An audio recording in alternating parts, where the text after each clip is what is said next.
Hello everyone, welcome to Officer Sada 24/7. My name is Saumya Prakash and today we are going to discuss important topics of principles and practices of banking so that you can score high in this particular subject. Please share the link of this video with all your friends and colleagues who are targeting their JIB in May 2025 because this video is going to be important for all those who are targeting their JIB next year.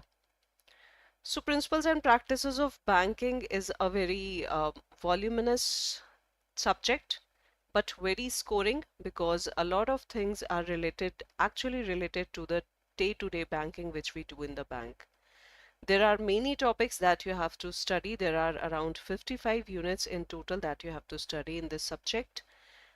And in my opinion, principles and practices of banking and RBWM are two subjects which are scoring in JIB exams. AFM you can score only if you have background of accounting, or you can score good in Indian economics and Indian financial system if you have background of economics.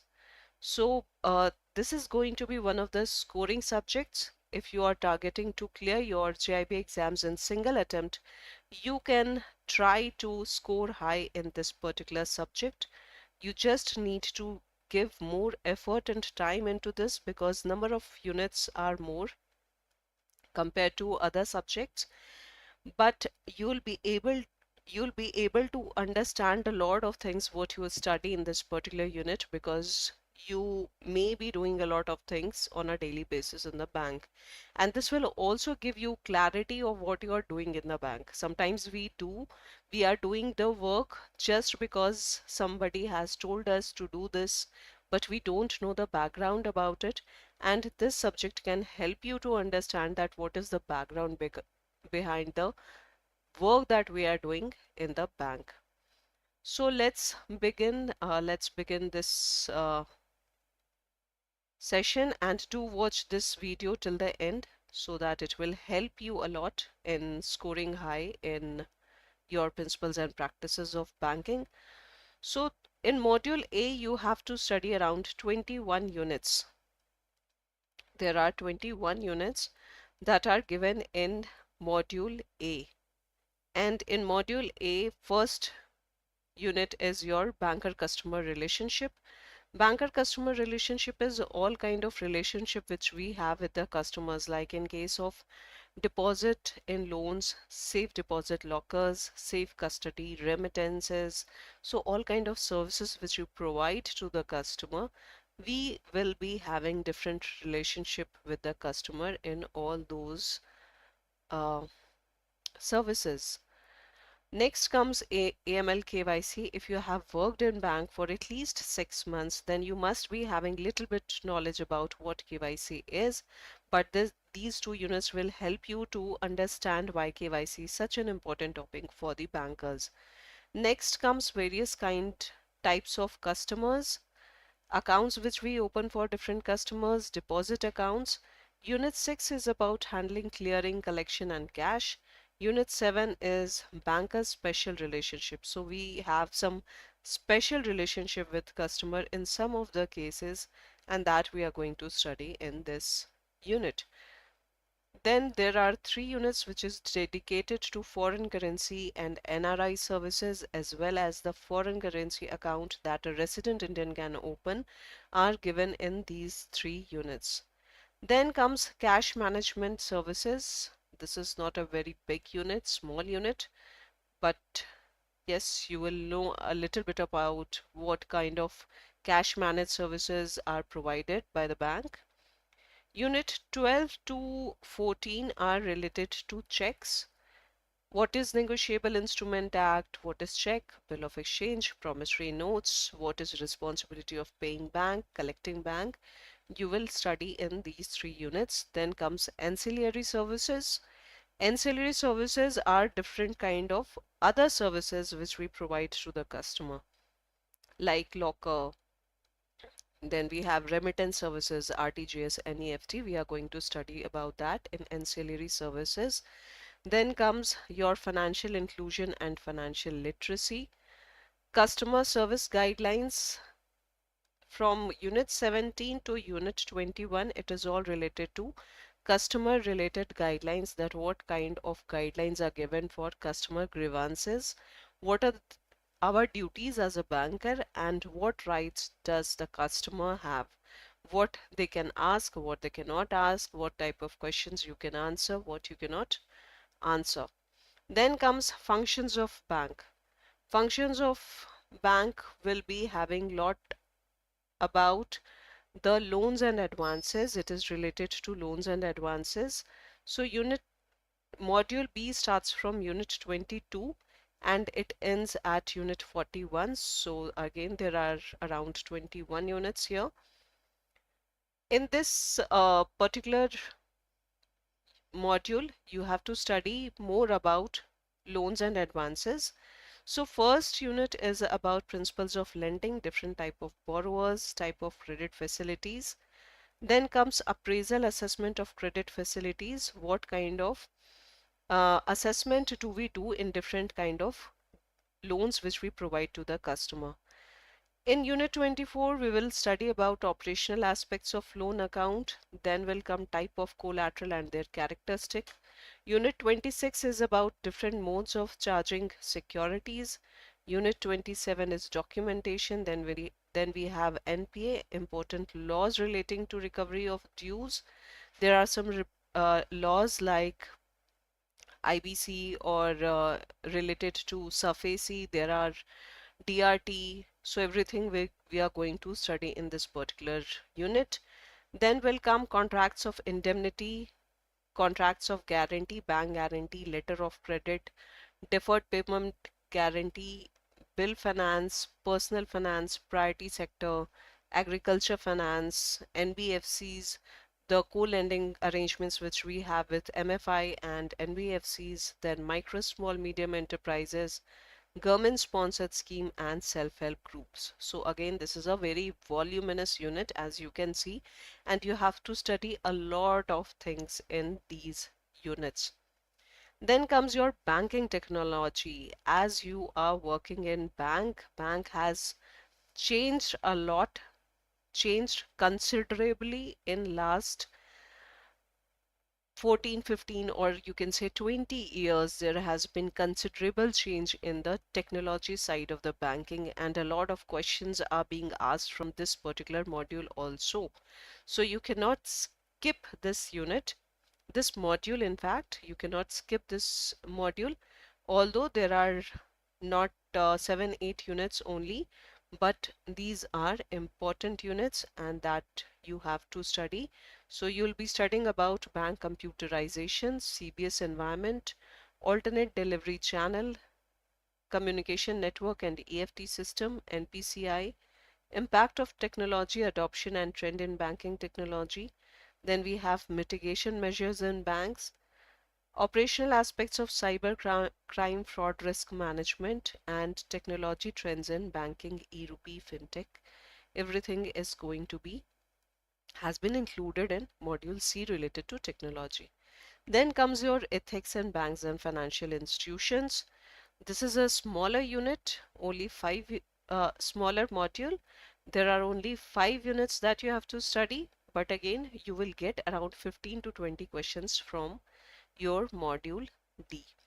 So in summary, you can have this to understand that module A is all about general banking operations.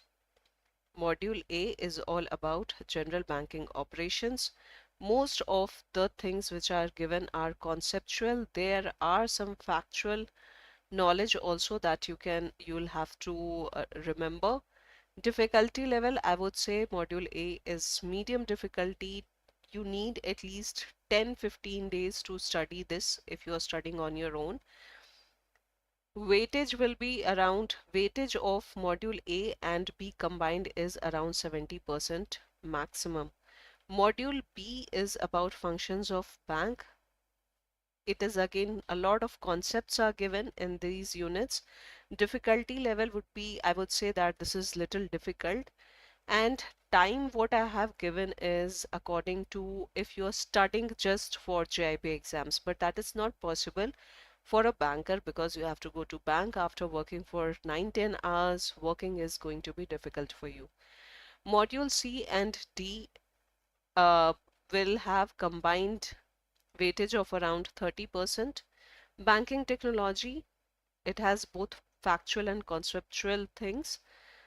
Difficulty level is medium and it will need around 6 days if you are doing just the study. Module D, ethics and in banks, and it is again conceptual based. Difficulty level is easy. So let's see what are the questions that has been asked in October 2024. So questions from module A came from LLP Private Limited. Trust beneficiary, what are the regulations for beneficiary, NRE account, agent principal, and whatever I have included here. This is not complete because in different sessions of the exam, different questions were asked. So this is combined of what was asked in 2-3 sessions of the exams which were taken. FIUIND, Financial Intelligence Unit, compensation in clearing, CTR, STR, FEMA rules. Then comes NPA in OD account, NRLM, it is related to Rural Livelihood Mission, National Rural Livelihood Mission, SHG Revolving Fund, Primary Security, PSL Target, what comes under NPA. So a lot can be covered through the exam because in different sessions, as I told you, different questions were asked. In Module C, questions were asked from brown level ATM, smart card, ATM network, white level ATM, chatbot, MMID, star topology, UPS, IMPS. In ethics, ethics were asked and business values were asked. So what should be your strategy? Your strategy should be that you should first do the concept, do your concept, then revise, and then practice, because as I told you, there are around 55 units and covering them is going to be difficult. Once you will study one module, by the time you will reach to the second module, you will forget what you had studied in module A. So you need revision and practice. Don't ignore revision and practice. Your mindset should be that you should stay positive, start with a positive mindset, start early, understand the concepts, because as I told you that a lot of things which are given in module A, B and C, a lot of concepts are there, and you also have to remember a lot of things because the units are voluminous and questions can be asked from anywhere. As I told you that some of the topics which were asked in this particular exam, which was held in October 24, but it doesn't define that only these questions can be asked. A lot of questions can be made from the exam because the syllabus itself covers a lot. You'll have to study consistently till your exams and try to relate it to your work. Whatever you are doing work, try to relate it. If you are doing clearing, then understand what is the responsibility of paying bank, collecting bank, what is Negotiable Instrument Act. You must be doing KYC, AML, so try to understand what are the guidelines which are given for KYC. If you're opening account, you should know that what kind of documents, what you have to check while taking the documents. So if you will relate it to your work, it will become easier for you to understand as well as retain what you have studied in your paper, in your subject. So as we have already launched our batches for teaching you in these subjects, all your JIB subjects, you can enroll for our courses through by going to Adda 24/7 site. If you have not downloaded the app, then download the app because you get a lot of benefit from app. You also get a lot of information through the app. You can download the app from Google Play or Apple Store. and then you have to go to all courses. You will go to JIB CIB. Here you can see JIB May 2025. You can take the Mahapack, or you can also take subscription of different subjects. So if you go to JIB Mahapack, you will go to buy now, and here you will use the code Y984. And okay, this is not working right now, so you can use the code and you can then enroll for the course. So with that, in Mahapack you are also getting double validity, as well as you get benefit. Other benefits are also provided through Mahapack. You get the benefit of other batches also. So I would suggest you can take the Mahapack and start your preparation, because you will need time to understand the concept, revise and practice. So with that, wishing you